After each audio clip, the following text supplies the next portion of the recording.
नमस्कार दोस्तों, study with नवीन चौधरी के यूट्यूब चैनल में आप लोगों का स्वागत है। और आज हम लेकर के हैं अलजेब्रा की सेकंड क्लास। और इसके अंतर्गत कुछ बातें ऐसी हैं जो मैं आपको दोबारा बताने जा रहा हूं। कुछ बेसिक नियम, मतलब कुछ बेसिक नियम हम पहले बता चुके हैं। सारे फॉर्मूलाज में करा चुका हूं पहले क्लास में कि फॉर्मूलाज कितने हैं और इन्हें किस किस तरह से इंप्लीमेंट किया जाता है, किस किस तरह से तोड़ मोड़ के बनाया जाता है, किस पे सवाल आते हैं। ठीक है, कुछ और चीजें छूट गई हैं अलजेब्रा में, वो आज मैं सारी बता दूंगा। इसके बाद आप अलजेब्रा के क्वेश्चंस करना शुरू कर पाएंगे, जिसमें कि आज हम 2-4 इंपॉर्टेंट क्वेश्चन भी करेंगे जो कि एसएससी सीजे लेवल पे आते हैं। महत्वपूर्ण सवाल है, अक्सर आते रहते हैं। ठीक है, तो हम शुरू कर रहे हैं अलजेब्रा की क्लास आज की। तो अलजेब्रा में हमारा जो अलजेब्रा है,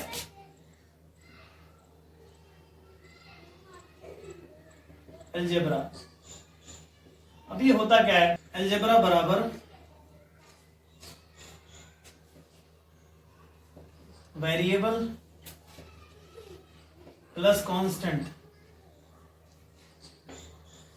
वेरिएबल को बोलते हैं चर पद और इसे बोलते हैं अचर पद।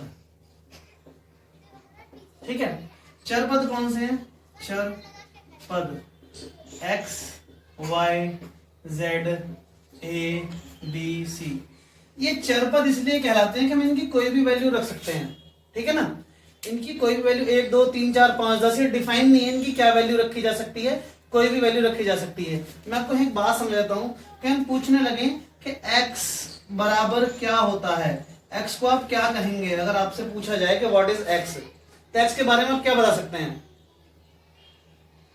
कोई वैल्यू है? हाँ, बता सकते हैं। क्या बता सकते हैं? कि इसकी वैल्यू माइनस इनफाइनाइट से लेकर के और प्लस इनफाइनाइट तक हो सकती है, कुछ भी। ये है x की वैल्यू। ठीक है, अब यहां से आगे पूछें x के बारे में तो हो गया। अब पूछने लगे x स्क्वायर की वैल्यू क्या हो सकती है? बता सकते हैं x स्क्वायर की वैल्यू? देखो, समझने की कोशिश कीजिए, जो बता रहा हूं कोई नहीं बताएगा। ठीक है ना, समझा इसलिए रहा हूं कि आप अलजेब्रा में कुछ ना भूलें, कुछ ना अटके, कहीं नहीं अटकेंगे 100%। इससे ज्यादा कुछ नहीं होगा अलजेब्रा में। x स्क्वायर की वैल्यू होती है या तो ये 0 के बराबर होगी या 0 से बड़ी होगी और प्लस में होगी इनफाइनाइट तक। ठीक है, क्योंकि एक्स स्क्वायर का मतलब ये है कि अगर किसी वैल्यू का स्क्वायर कर दिया जाए तो वो कभी भी नेगेटिव वैल्यू नहीं हो सकती। अब यहां शुरू करते हैं। चलिए, जब ऐसी बात आई है तो यहां एक बात बता देता हूं बीच में कि कोई भी वैल्यू हो, कोई भी वैल्यू, कोई वेरिएबल है x और ये माइनस का x है और इसकी पावर है 2। ठीक है, मतलब इवन पावर है, तो जो रिजल्ट आएगा वो सदा पॉजिटिव आएगा।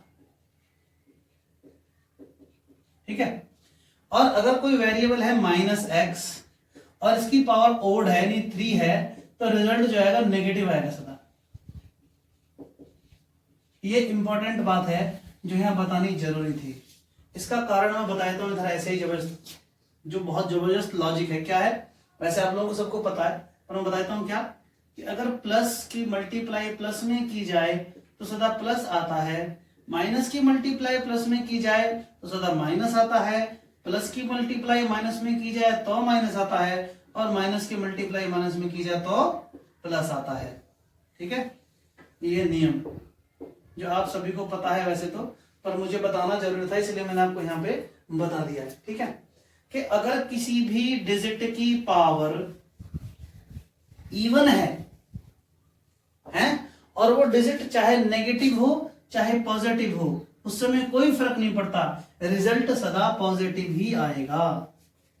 ठीक है, और अगर किसी भी डिजिट की पावर ओड है तो इससे फर्क पड़ता है कि जो अंदर वैल्यू है जिसकी पावर ओड है वो पॉजिटिव है कि नेगेटिव है।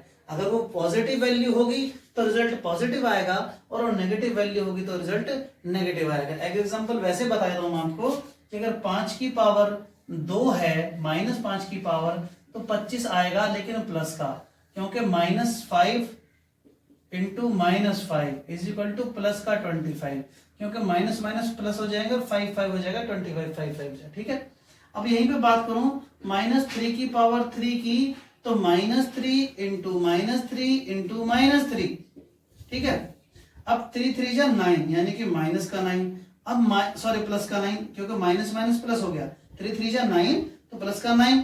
अब इस 3 में इस 9 में -3 की और मल्टीप्लाई हो जाए तो 9 3 जा 27 और प्लस माइनस माइनस का सिंबल आएगा, तो इसलिए माइनस का 27। समझ आया?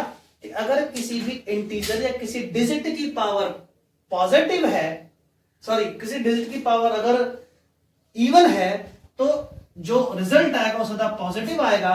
किसी डिजिट या इंटीजर की पावर ओड है तो रिजल्ट उसके ऊपर डिफाइन करता है कि वो डिजिट पॉजिटिव है कि नेगेटिव है। लेकिन इसमें मेन जो बात है वो ये है कि अगर किसी भी डिजिट की पावर इवन हो तो इंटीजर सदा पॉजिटिव, उसका जो रिजल्ट आता है वो सदा पॉजिटिव आता है। ठीक है, ये यहां पे बताना आवश्यक था जो मैंने आपको बता दिया है। दूसरा क्या है? दूसरी बात यह है कि कोई भी वैल्यू है x, अगर किसी की भी पावर 0 हो, 1 की पावर 0 हो, -50,000 की पावर 0 हो, 1,00,000 की पावर 0 हो। अब कभी भी किसी भी चीज की पावर अगर 0 तो सदा 1 होती है। आंसर समझ आया? अगर किसी की भी पावर 0 है तो वो सदा 1 होती है।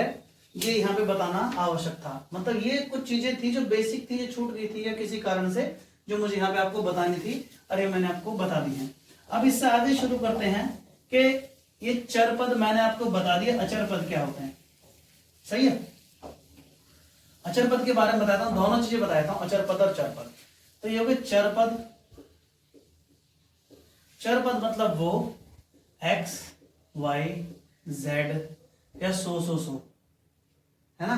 और अचर पद में बताता हूं, अचर पद कौन से? अचर पद वो जिनकी वैल्यू बदली नहीं जा सकती, जैसे 1, 2, 3, √5, √7, एनीथिंग इनफाइनाइट तक जो वैल्यू हो, वो जिसकी वैल्यू बदली नहीं जा सकती, जो फिक्स वैल्यूज हैं वो अचर पद कहलाते हैं, क्योंकि इनकी वैल्यूज फिक्स है ना, बदल नहीं सकती। सही है। हाँ, पावर की बात आई तो पावर में एक वैल्यू और आ रही थी क्या, कि अगर m की पावर n है और इसकी पावर p है तो इसको m की पावर n इंटू p कर देते हैं। ठीक है, ये होता है इसका मतलब। एग्जाम्पल बता देता हूं कि अगर 5 की पावर 2 है और इसकी पावर 3 है तो हम इसको 5 की पावर 6 लिख सकते हैं। इन दोनों की मल्टीप्लाई हो जाएगी, 3 दूनी 6। सही है। ये चीजें छूट गई थी कुछ, जो कि मैंने सोचा कि आज की क्लास में आपको फाइनल बता देता हूं, और इसके बाद से हम क्वेश्चन करना शुरू करेंगे। और वो क्वेश्चन करना शुरू करेंगे जब सिर्फ एग्जाम से पूछे जाते हैं, उसी कॉन्सेप्ट के, उसी बेस के ऊपर पूछने वाले क्वेश्चन को। सही है। तो ये हुआ यहाँ पे पावर्स का फॉर्मुलेशन। अब आगे बात करते हैं थोड़ी सी किसके बारे में, कि एक आता है कि x की पावर -a है, तो आप इसे क्या लिख सकते हो? तो हम इसे लिख सकते हैं 1/x की पावर a लिख सकते हैं। दूसरा, अगर 1/x की पावर -a है, x की पावर -a है, तो आप इसे x की पावर a लिख सकते हैं। ये चीजें जानना इंपॉर्टेंट है, जो कि मुझे आपको बतानी जरूरी थी, तो इसलिए मैंने आपको बताई है, जो कुछ छूट गया था। ठीक है, आपको चर पद में बता चुका हूं, अचर पद बता चुका हूं, मल्टीप्लिकेशन के मतलब सिंबल बता चुका हूं, कौन से सिंबल्स कैसे काम करते हैं। ऊपर से मैं आपको बता चुका हूं कि इन्हें पावर्स को किस तरह से मैनेज किया जाता है। सही है। फॉर्मूलाज जितने भी तरह के, जितने भी तोड़ के बनाए जाते हैं, इससे पहली क्लास में मैं आपको बता चुका हूं इस बारे में। ठीक है, अब शुरू करते हैं नई बात के बारे में। क्या कि जैसे कि मैं भी शुरू करा था, बीच में आपको बता रहा था मैं कि चर पद और अचर पद को मिला के एलजेब्रा बनता है। इसका एक एग्जांपल दे देता हूं कि एलजेब्रा होता क्या है। एलजेब्रा मान लीजिए x into x is equal to x की 3। ठीक है, तो ये देखिए ये एलजेब्रा हो गया। कैसे होगा कि ये तो हमारी होगी अचर पद, क्योंकि वैल्यू फिक्स है, 3 ही रहेगी, क्योंकि गुणा 3 बार हो रही है। और ये हो गया हमारा चर पद।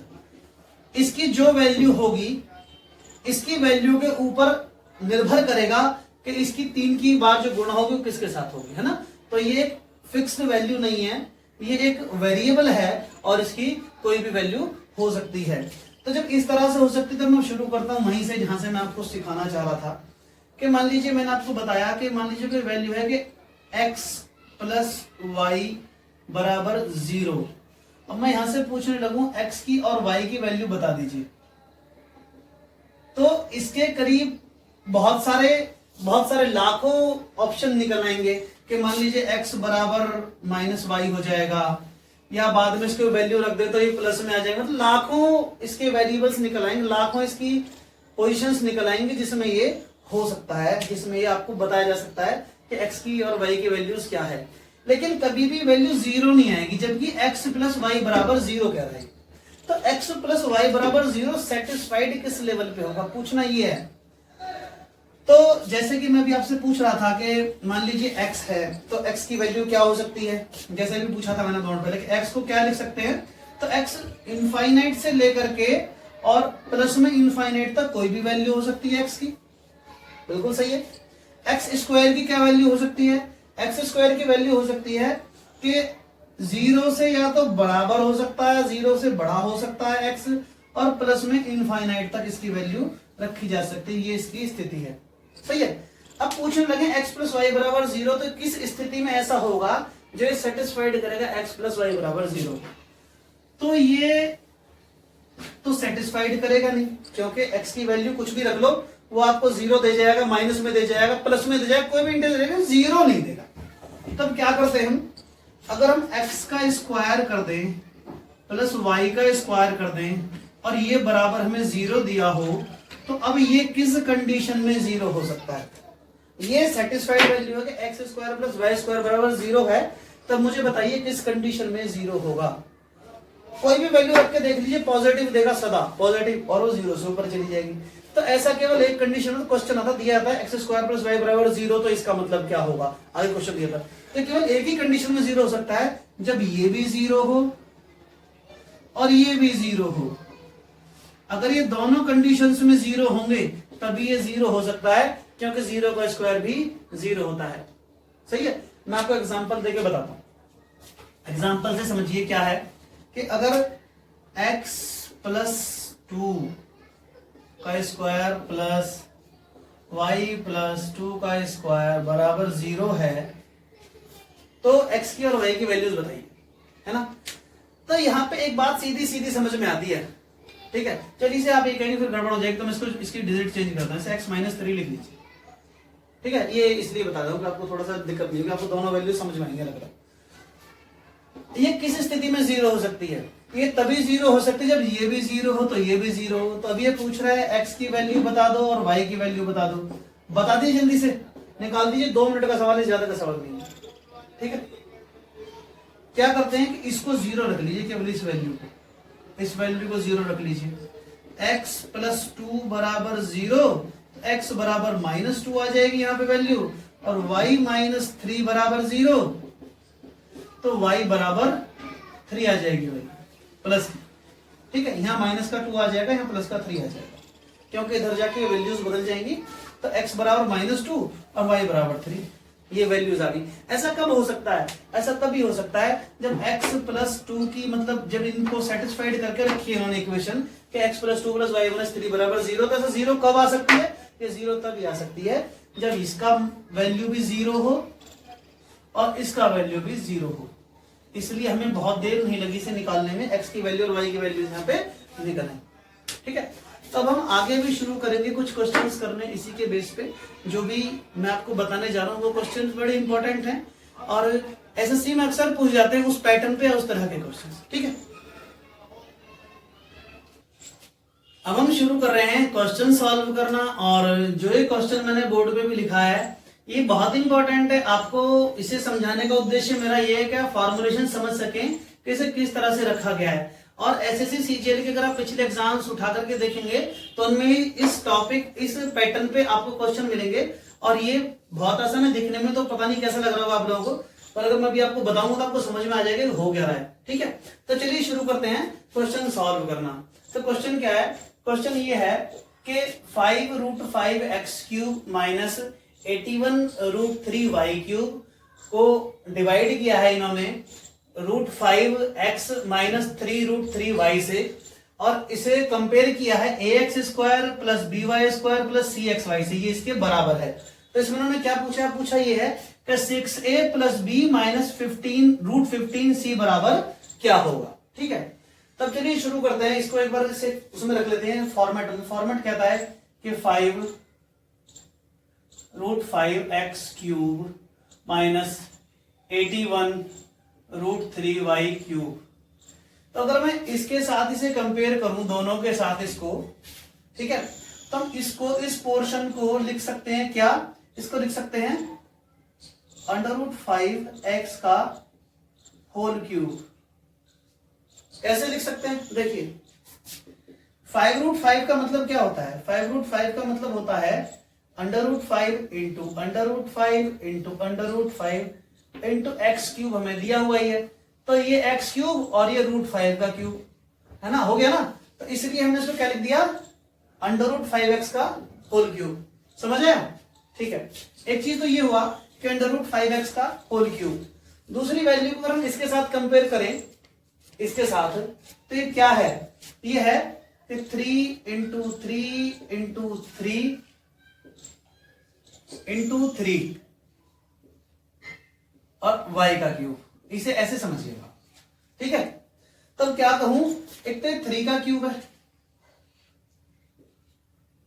यहां पे, और √3 और √3, अब ये √3 का भी क्यूब है, और y क्यूब हमें दिया हुआ है, ना, समझ में आ रहा ना। 81 को लिख सकते हैं 3 3 9, 9 3 27 और 27 3 81। इसे हमने तोड़ दिया 4 हिस्सों में, सही, और सारे मल्टीपल है। तो एक तो 3 का क्यूब हो गया, और 3√3 का भी क्यूब हो गया। कैसे हो गया कि √3 इंटू √3, इन तीनों को मिला के 3√3 बनता है, इसको हमने 2 हिस्सों में तोड़ लिया, तो इस तरह से ये हो गया। तो मैं इसे क्या लिख सकता हूं, इसे मैं लिख सकता हूं यहां पे -3√3y का होल क्यूब, और अपॉन में क्या वैल्यू आएगी हमारी, ये वाली, क्योंकि भाग दे रखा हमने, इसमें किसने √5x माइनस 3√3y, ठीक है। ये हमारा बन गया है क्वेश्चन। अब आपको एक क्वेश्चन याद होगा जो मैंने आपको बताया था, क्वेश्चन इस और फॉर्मूला आपको याद होगा। फॉर्मूला बताया था, क्या बताया था कि x³ माइनस y³ बराबर होता है x minus y into a² plus b² minus ab। ये बताया था ना, ठीक है। अब अगर इसको मैं करूं कि x³ minus y³ upon x minus y बराबर a² plus b² minus ab, ठीक है, समझिए, यही तो रखा हुआ है। आप इसे देखें, यही तो रखा हुआ है, ये रखा है ना, ये a का क्यूब है, ये b का क्यूब है, और नीचे a माइनस बी है, या ये x का क्यूब है, और ये y का क्यूब है, और नीचे x माइनस वाई है। यही तो फॉर्मूला है। अब क्या कह रहा है, कह रहा है कि a का स्क्वायर कर दो प्लस b का स्क्वायर कर दो माइनस a भी कर दो। यही तो निकल के आने वाला है। चलिए कर देते हैं, ये फॉर्मूला है, मैंने आपको बताया था x³ माइनस y³ के साथ में, याद है ना, ठीक है। Let's start. अब इसके बाद जो मैंने आपको बताया है उसे फॉर्मूला में रख लीजिए। किस तरह से कि ये 5x, ये a² मतलब इसका x² कर लीजिए, तो 5√5x का होल स्क्वायर बराबर आएगा 5x²। ये 3√3y का होल स्क्वायर आएगा 27y², और ये जो xy है ये आएगा 3√5×3=15xy, ठीक है। ये आ जाएगा इनका गुणा करके। कैसे आएगा देख लीजिए इसे, ये 3.√3 इंटू 3√3 स्क्वायर हो गया ना, दोनों गुणा करेंगे तो 3 दिया 9, और ये रूट खत्म हो गया, 3 रह जाएगा, तो 3 इंटू 3 इंटू 3, इसलिए 27 आएगा, 27y²। क्योंकि जैसा कि मैंने बताया, कि अभी आपको फॉर्मूला बताया मैंने कि बचता क्या है, a² plus b² minus ab, सही है। तो ये हमारे यहाँ पे हुआ है। अब क्या करते हैं आगे, इसकी वैल्यूज यहां ही निकल के यही है कि 3√15xy। अब एक काम कीजिए, इसे कंपेयर कर लीजिए इसके साथ में, axy इसका कोफिशिएंट क्या आ गया, यानी कि a बराबर आ गया हमारा 5, b बराबर क्या आ गया, b बराबर आ गया हमारा 27, और c बराबर क्या आ गया हमारा, c बराबर आ गया 3√15। अब क्या करना है, अब इसकी वैल्यू इसमें रख दिए 6a plus B minus 15c में रख दीजिए, रख देते हैं। चलिए तो a की वैल्यू 15 है तो 6a बराबर हो जाएगा 30 प्लस b की वैल्यू 27 है तो 27 प्लस 3√15 है तो 3√15 मतलब 15 के साथ 15 का मल्टीप्लाई तो 15 रह जाएगा तो 3 इंटू 15 बराबर 45। ठीक है, ये माइनस में सॉरी माइनस 45 है ना। तो जब इसे करेंगे तो 57 माइनस 45 बराबर 12 आंसर। ये इस क्वेश्चन का आंसर है। ठीक है, ये क्वेश्चन हो गया है, आपको समझ में भी आ गया होगा। मुझे इसमें क्या समझाना था, मुझे ओवरऑल जो आपको समझाना था वो ये था कि a cube minus b cube upon a minus b बराबर होता है a square plus b square plus sorry minus a b, ये होता है। मुझे इसमें ये बताना था आपको, इस फॉर्मूले पे बेस्ड है क्वेश्चन जो हमको नहीं दिख रहा था, जो हिडन था। सही है, अभी करते हैं नेक्स्ट क्वेश्चन, एक और क्वेश्चन करते हैं। ठीक है, लेट्स स्टार्ट नेक्स्ट क्वेश्चन। देखिए ये हमारा क्वेश्चन है जिसमें x plus y plus z बराबर 19 दिया है, x square plus y square plus z square बराबर 133 दिया है और x z is equal to y square दिया है और z और x का अंतर इन्होंने पूछा है हमसे। तो बहुत सी बार आता है, कहते हैं कि किसी एक वैल्यू को 0 रख लीजिए तो निकल आएगा, लेकिन होता ये है कि इसलिए नहीं रख सकते क्योंकि जब इक्वेशन और नंबर ऑफ वेरिएबल बराबर हो तो हम उसे 0 नहीं रख सकते, इस कारण से नहीं रखेंगे। तो हम क्या करेंगे, जब X square Y square Z square दे रखा है तो हम क्या करते हैं, दोनों वैल्यूज यूज हो जाएंगी तो हम फॉर्मूला लगा देते हैं x plus y plus z का होल स्क्वायर और इसका मतलब होता है x square plus y square plus z square plus 2ab plus 2bc plus 2ca या 2xy plus 2yz plus 2zx। ठीक है, इसका होता ही है। अब इसे क्या लिख सकते हैं, ये जो हमारा 19 है तो ये यहाँ पे इसका स्क्वायर, तो 19 का स्क्वायर कर दीजिए, तो 19 का स्क्वायर होता है 361 होता है 19 का square. X square plus y square plus z square value में दे रखी है 133, तो इसको लिख दीजिए 133 प्लस यहां से अगर हम 2 कॉमन ले लें तो क्या बचेगा, x y plus y z plus z x, ये बचेगा ना कॉमन। सही है, इधर आ जाइए। अब क्या करते हैं, अगर हम 361 में से 133 घटा दें और 2xy plus y z plus z x ये हमारा बचा हुआ है। सही है, तो यहाँ पे क्या आएगी वैल्यू, यहाँ पे आएगी वैल्यू ये 11 में से 3 के बचे 8 2 2 228 आएगी। 2xy plus y z plus z x बराबर आएगा 228। अब इस 2 से भी इसको काट दें, आएगा 114। 114 बराबर आएगा xy plus y z plus z x बराबर 114। आ गया। अब क्या बताएं कि हमें क्या दे रखा है, एक्स जेड बराबर, ये देखिए ये वैल्यू यहां पे आते हैं, यहां पे इसने हमें एक चीज दे रखी है, एक इंफॉर्मेशन दे रखी है। क्या दे रखी है कि एक्स जेड बराबर होता है वाई स्क्वायर, होता है ना। तो क्या करते हैं, हम इसको रख लेते हैं इधर, ये जो हमारा एक्स जेड है इसकी जगह वाई स्क्वायर रख लेते हैं। क्या आएगा हमारा, तो 114 बराबर x y plus y z plus y square.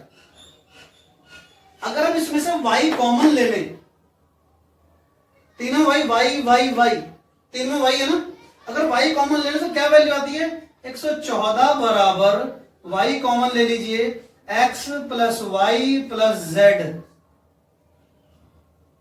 Solve हुआ नहीं हुआ, ये समझ आया, y कॉमन ले लिया और x plus y plus z की वैल्यू में क्या दे रखी है, 19 दे रखी है ना। तो इधर आ जाइए, इधर कर लेते हैं क्या कि y इंटू 19 बराबर 114 और y बराबर 114 बटे 19, 19 छिक्का 114, तो y बराबर आ गया हमारा 6। ठीक है, क्या आ गया हमारा, y बराबर आ गया हमारा 6। अब पूछ रहा है z व x का अंतर बताइए, क्या है z व x का अंतर। अब y की वैल्यू तो आ गई हमारी 6, आगे y की वैल्यू 6। अब यहां पे रख लीजिए से क्या कहते हैं, x plus y plus z बराबर 19 दिया हुआ है, यानी कि x plus y plus z बराबर 19 और y की वैल्यू हमारी 6 आ गई है, तो x प्लस जेड बराबर 19 माइनस 6। समझ में आ गया ना? ये y की वैल्यू 6 रहती, इधर जाके माइनस में हो जाएगी, तो 19 में से 6 घट जाएगा तो क्या जाएगा 13। तो x प्लस जेड बराबर 13, ये आ गई हमारी x और z की वैल्यू। समझ आया? अब यहाँ पे हमारा आ गया है x प्लस जेड बराबर 13 आ गया है, और एक वैल्यू दी हमें x z बराबर y स्क्वायर, यानी x इंटू जेड बराबर 6 का स्क्वायर मतलब 36। अब हमें एक ऐसी वैल्यू देखनी है जिसे जोड़ने पर 13 आए और मल्टीप्लाई करने पर 36 आए। को समझ आया? तो वैल्यू पुट कर दीजिए। तो ऐसी वैल्यूज हैं 9 और 4 के, इनको अगर जोड़ा जाए तो 13 आता है और मल्टीप्लाई किया जाए तो 36 आता है। ठीक है, समझ आया? तो हमारी x और z की वैल्यू आई 9 और 4, और हमसे क्या पूछा है? x और z का डिफरेंस। तो इससे कोई फर्क नहीं पड़ता है कि कौन सी पॉजिटिव है कौन सी नेगेटिव है, क्योंकि अगर पॉजिटिव, अगर x माइनस जेड पूछता तो गड़बड़ हो जाती, क्योंकि पता नहीं कौन सी वैल्यू नेगेटिव आएगी या कौन सी पॉजिटिव आएगी। तो इसलिए उसने पूछा नहीं है कौन सी बड़ी या छोटी है, उसने बस ये कहा कि दोनों का अंतर बताइए। तो 9 और 4 के बीच का अंतर कितना होता है? 5 इसका आंसर है, 5 और 4 9। ठीक है, तो ये हमारे 2 सवाल थे जो मुझे आपको बताने जरूरी थे, 2 फॉर्मूलाज पे बेस्ड थे। इसी तरह से मैं आपको और 2-4 सवाल कराऊंगा और इसके बाद आप क्वेश्चंस लगातार करने शुरू करेंगे। हम इसमें करीब 6 से 7 क्लास देंगे ताकि आप पूरा अलजेब्रा कंप्लीट कर पाएंगे। इसके बाद आपको जरूरत नहीं पड़ेगी कुछ पढ़ने। ठीक है, तो आज की क्लास यहीं पे खत्म होती है, और ये वीडियो देखने के लिए आपका बहुत बहुत धन्यवाद। नमस्कार।